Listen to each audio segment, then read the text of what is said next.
Hello children. In previous lecture, we were discussing about resonance. We discussed few examples of resonance. Then we talked about the relative stability of different resonating structures. Today we will discuss that what is the basic difference between resonance and mesmerism. Although we can use either term resonance or mesmerism, but still there is one basic difference between these two. Let us discuss about this difference today. For example, if we have to draw resonating structures for phenol, resonating structures for phenol. As we discussed in previous lecture that resonance involves shifting of pi electrons as well as lone pair. It doesn't involve shifting of atoms or sigma electrons. So now if we talk about this phenol group, oxygen donates electrons towards ring. So when oxygen donates electrons towards ring, a double bond comes between carbon and oxygen. So this pi bond shifts to next position. So the resonating structure, first resonating structure for phenol will be double bond OH. Oxygen is donating one electron pair.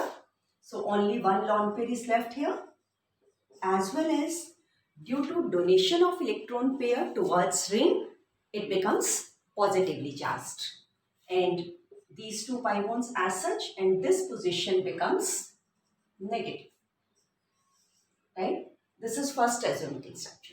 Now, second one, we can delocalize this lone pair all around benzene ring. So, show this delocalization of electrons. Now, I think easily you can draw the resonating structures. This is the next one. Further show the delocalization. So, next structure is this. We will use the concepts which we discussed in previous video. So, now this position becomes double bonded position and here there is a lone pair. Then the next one, last structure. This is lone pair will go on this position and this pi bond again on oxygen. So, the structure will be this one now.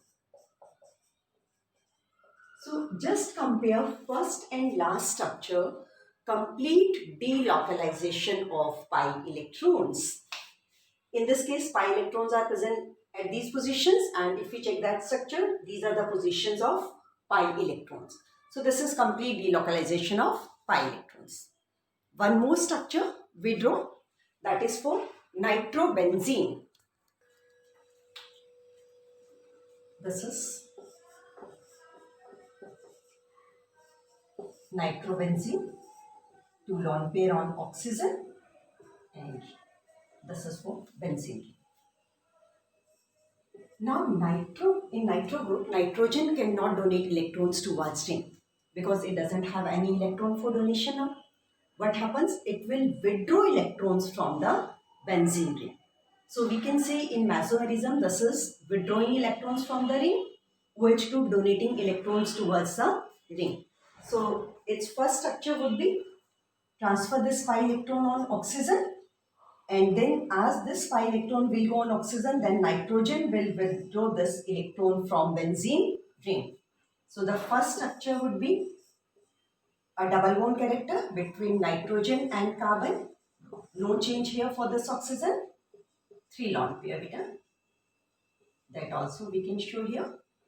And this is single bonded oxygen now with one extra electron pair and a negative charge as it is taking one electron. And then this carbon becomes positively charged as it is releasing electrons towards NO2 group. First resonating structure. Second resonating now, as this is a positively charged carbon, so it will withdraw electrons from this position.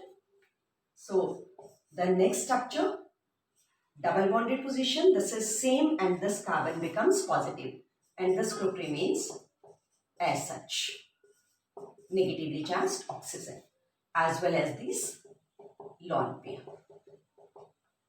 Next structure, shift this pi electron at this carbon now. So the structure is this one now and this becomes positive.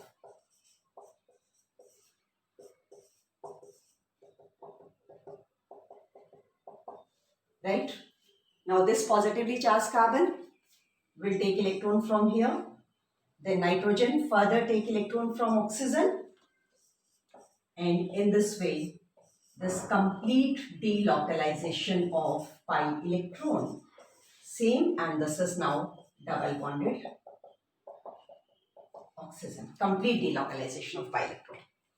So now if I ask, can I call these resonating structures? Of course, these all are resonating structures.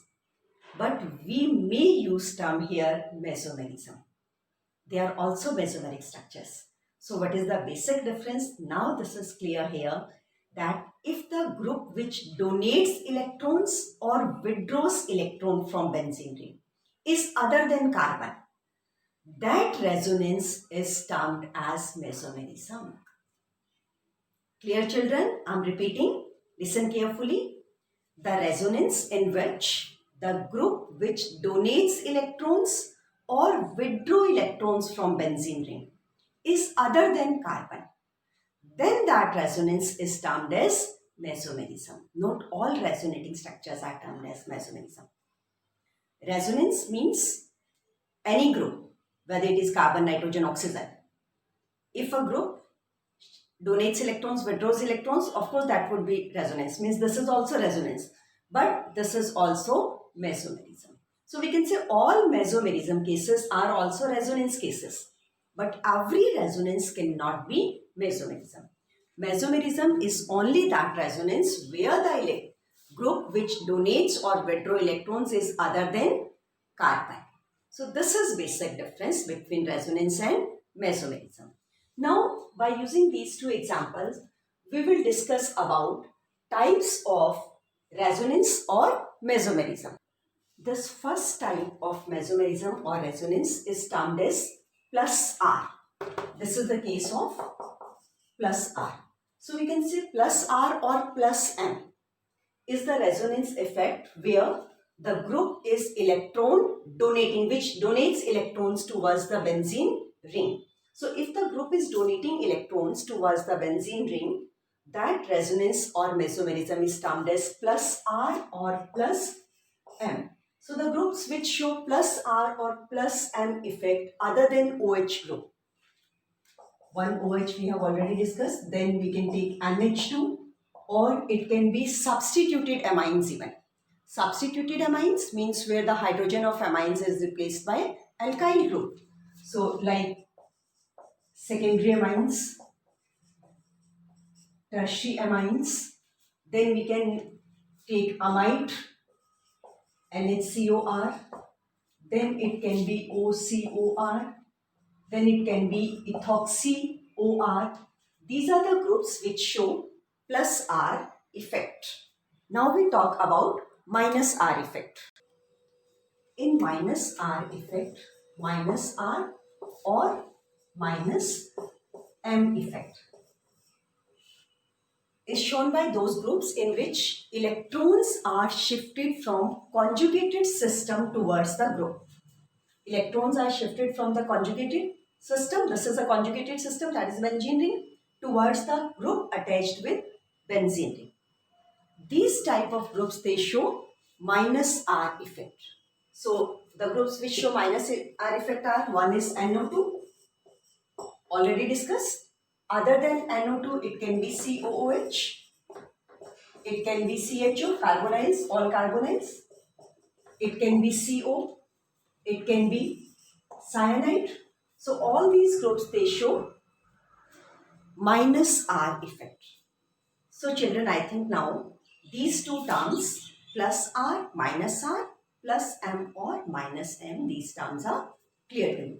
So with this, resonance or mesomerism effect is completed. Now we start with hyperconjugation effect.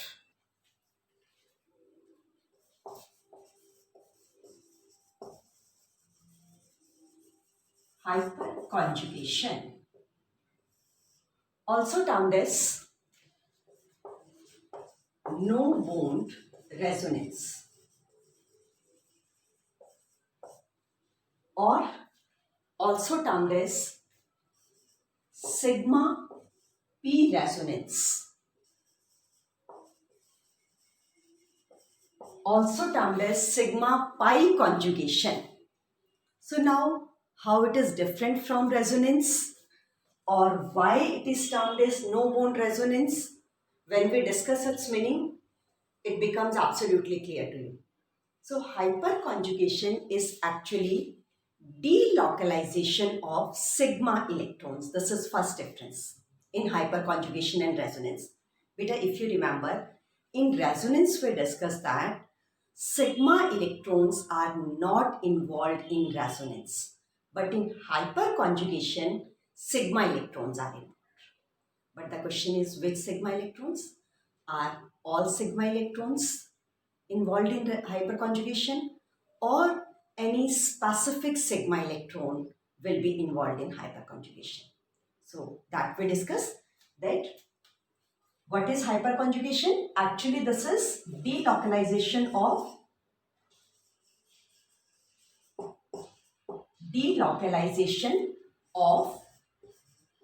sigma electrons.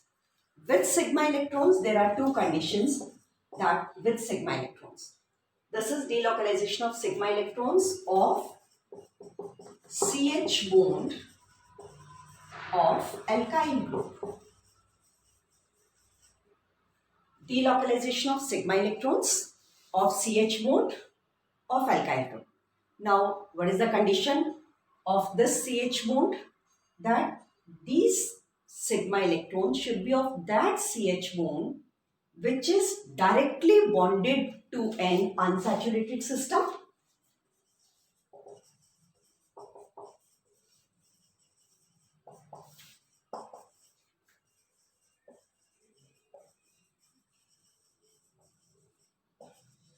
This is first condition, that this alkyl group should be directly bonded to an unsaturated system, or it should be directly bonded to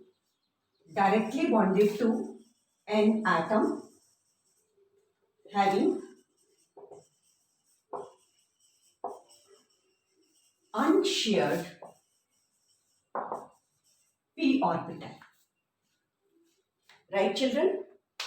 So what is hyperconjugation actually? This is delocalization of sigma electrons of CH bond of the alkyl group, and this alkyl group should be either directly bonded to an unsaturated system, or this should be bonded to that atom which possess unshared p orbital. Then this effect is termed as hyperconjugation, and hyperconjugation is a permanent effect, not temporary. So first note it down. Like if we take carbocation. Now children, question comes to your mind, what is carbocation? Although we will discuss this in detail in next lecture, but here I will tell you only simple meaning of carbocation, that carbon carrying positive charge and it has 6 valence electrons. Right, Peter? Carbon carrying cation means positive charge and it has 6 valence electrons. That is termed as a carbocation. Like methyl carbocation, CH3 positive. Ethyl carbocation. Now first we have to discuss hyperconjugation. Is it possible in methyl or ethyl carbocation? But if we check the condition again, hyperconjugation is possible in that methyl group, alkyl group or alkyl group which is directly bonded to unsaturated system, or to such an atom having unshared p orbital. So in this case this is not possible because this is not bonded to any other next carbon. So here this will not show hyperconjugation. But yes, in this case, we will get hyperconjugation. How? This hydrogen of alkyl group is directly bonded to this positively charged carbon. Just check, is it an unsaturated system? No, it's not unsaturated system. But it has vacant p orbital. How it has vacant p orbital? Just check, Peter. Like this CH2 group has only 3 valences are satisfied. 2 with hydrogen, 1 with carbon. So this is sp2 hybrid. This carbon is sp2 hybrid carbon. 2 valences are satisfied with hydrogen and 1 with this alkyl group. This is the alkyl group.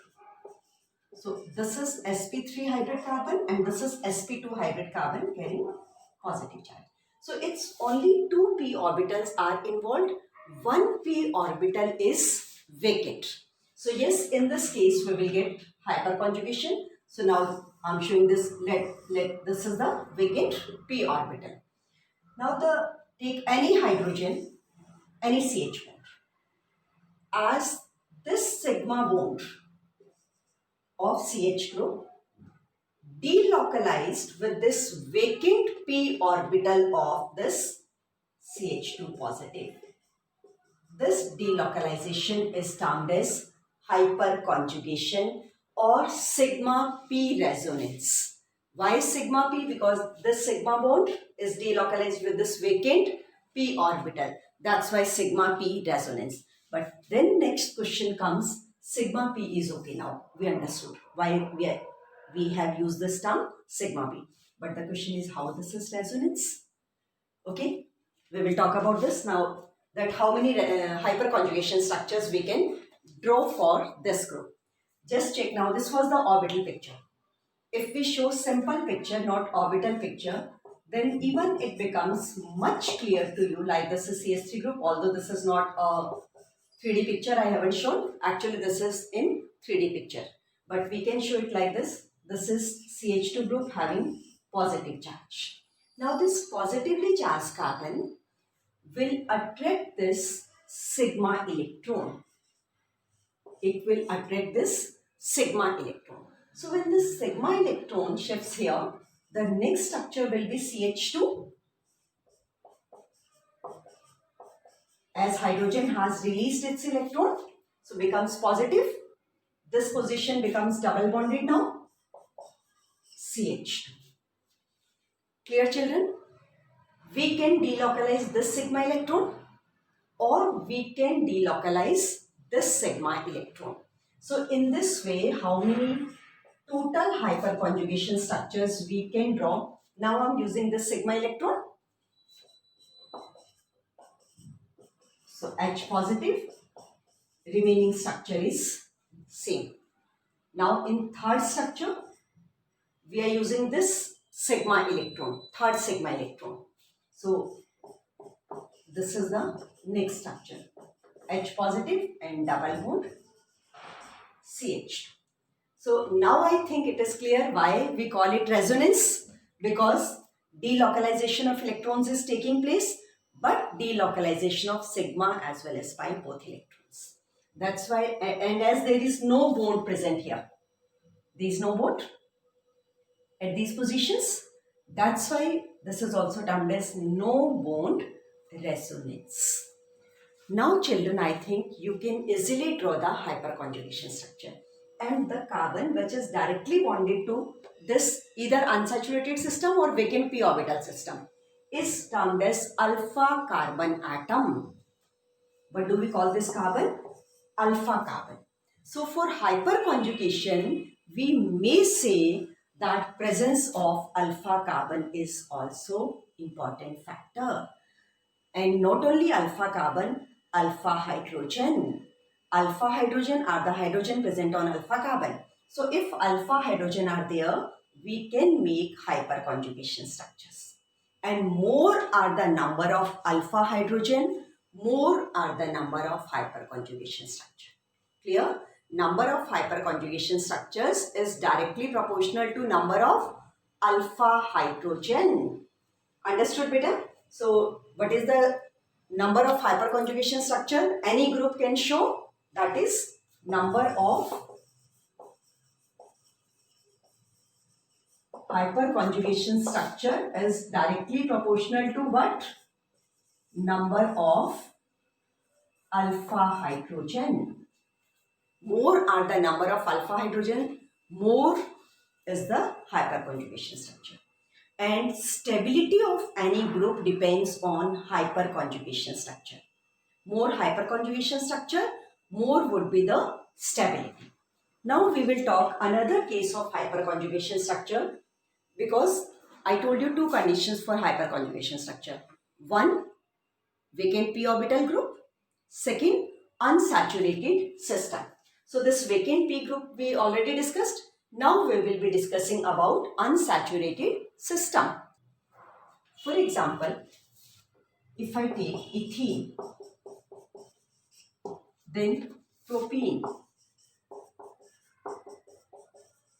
Yeah, children, can you tell me how many hyperconjugation structures are possible in ethene and how many are possible in propene? We will draw the structures afterwards, but first, by looking these structures, can you tell me how many hyperconjugation structures possible? Ethene. Can I say 4 hyperconjugation structures? 2 hydrogen and 2 hydrogen. Am I confusing you? No, beta. 0 hyperconjugation structure for ethene because no alpha carbon. Alpha carbon is the carbon next to this double bonded system. Which carbon is termed as alpha? Which is present next to this unsaturated system. As no next carbon is there, it means ethene cannot show hyperconjugation structure. So here hyperconjugation is not possible. Now let us talk about propene. Which carbon is alpha? This is unsaturated system and carbon next to unsaturated is alpha. So this is alpha. Now as 3 alpha hydrogen are there, so simply we can say this molecule will show 3 hyperconjugation structure. Now if I ask which is more stable, as I told you just now, more are the number of hyperconjugation structures, more would be the stability. So we can compare easily that of propene is of course more stable as compared to ethene because it will show more number of hyperconjugation structures. Now we will draw the hyperconjugation structures for propene. This is alpha carbon having 3 alpha hydrogen directly bonded to this unsaturated system. Now its first hyperconjugation structure, transference of pi electron and then transference of this sigma electron to this carbon. Right? So first hyperconjugation structure, H positive. This position becomes double bonded now. This is single bonded, CH2 negative. Right, Peter? Next hyperconjugation structure, how can we draw? Now I think you can easily tell to me that we may use this hydrogen and in next structure we will be using this hydrogen. Or these 2 sigma bonds are still there with us. So now we use this sigma bond. Then rest of the group is as such, CH, CH2. And in third structure, we will use this third sigma electron. H positive, double bond CH, CH2 negative. As it helps in delocalization of electrons, this is the reason hyperconjugation increases the stability. Because more is the delocalization, more is the stability. Yes, Peter. So how many hyperconjugation here we have drawn? 1, 2 and 3 hyperconjugation structures. One more example I am giving to you. For example, if I take but2ene. Can you tell me number of hyperconjugation structures? First you try, then compare your answers. This is unsaturated system. These 2 are alpha carbon. So number of alpha hydrogen 3 plus 3, 6. So it will show 6 hyperconjugation structure because 6 alpha hydrogen are present. So this is all about hyperconjugation, no wound resonance, sigma p conjugation. These all terms we can also use. So with this beta, all basic concepts which involve displacement of electrons in aromatic systems were discussed. So we completed which topic?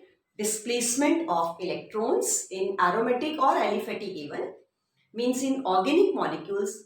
What are all possible ways of displacement of electrons? This topic we covered in these videos. But these topics are really very important to understand further reaction mechanism, how reactions takes place in organic molecules. So that's it for this lecture. In next video, we will discuss about reaction intermediates.